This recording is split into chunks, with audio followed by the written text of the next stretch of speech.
نه بابا من به جمیله همینو مامان بیا. گفتم. آره نمیدونم والا، میخوای بذاریشون رو سر من؟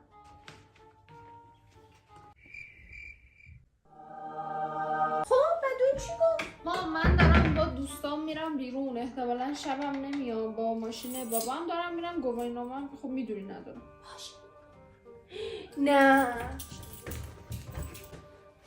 آره مامان میخوام برم سیگار بخرم. نه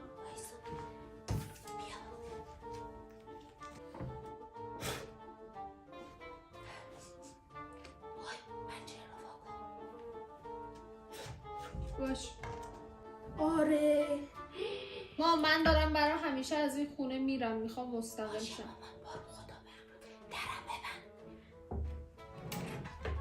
ای از قومت؟ خب باش حالا بعدم صحبت می‌کنیم. باش کاری نداری؟ قربونت خداحافظ. فاطمه خالد میگه که فاطمه